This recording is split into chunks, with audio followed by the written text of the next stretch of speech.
Music for the Soul.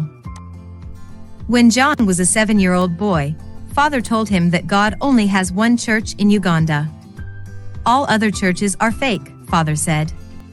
When John went to church on Sunday, the priest warned him never to listen to sermons from any other churches. All other churches are fake, he said. John believed Father. John believed the priest. He thought that if he disobeyed them, he would be disobeying God. But it was hard for him not to hear sermons from the Seventh-day Adventist Church. John saw Adventists raise a big tent for evangelistic meetings. He heard beautiful music coming out from the tent. He liked the music and he wanted to listen. But he was too scared to go into the tent. So, he stood outside a nearby store and listened from there. He enjoyed the music until it stopped and the sermon started. Then he remembered that the priest had told him not to listen to sermons from other churches, and he ran away. The next day, John returned to the store to listen to the beautiful music. When the sermon started, he ran away again. This happened day after day until the meetings ended. A short time later, Adventists raised the tent for more meetings. John returned to the store to listen to the music. Sometimes he accidentally heard parts of the sermons. The preacher's words touched his heart. Every time the tent was raised for meetings, John went to listen to the music.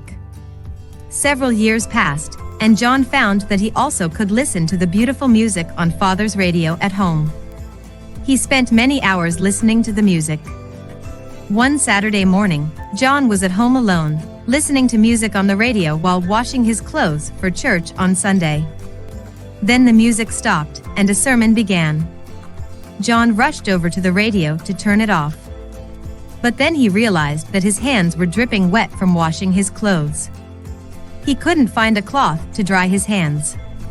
He didn't dare touch the radio with wet hands. The radio belonged to Father, and he didn't want to damage it. He left the radio alone, and was forced to listen to the sermon. The sermon was about the Sabbath. John listened with great interest. The preacher read Bible verses that showed the Sabbath was on Saturday, not on Sunday. John ran to his bedroom for a pen and piece of paper. Even though his hands were still damp, he carefully wrote down every verse that the preacher read. After the sermon ended, he ran to his parents' bedroom and grabbed Father's old Bible. He wanted to see if the verses from the sermon really were in the Bible. He opened the Bible to Exodus 20 and read, "Remember the Sabbath day, to keep it holy. 6 days you shall labor and do all your work, but the seventh day is the Sabbath of the Lord your God. In it you shall do no work." He read other verses. All the verses matched what he had heard in the sermon. This was no fake. Father's Bible showed that Saturday is the true Sabbath. After that day, John listened to Adventist sermons on the radio every Saturday morning. He wrote down the verses and checked them in Father's Bible. As John read the Bible, he kept wondering, how can I turn a blind eye to the truth? Did he need to keep the Sabbath as the Bible taught? One Saturday morning, the radio sermon was about Jesus' second coming. The preacher spoke about the signs that Jesus' coming was soon. John believed that Jesus was coming soon. He decided to give his heart to Jesus. Today, John is all grown up and has become a pastor.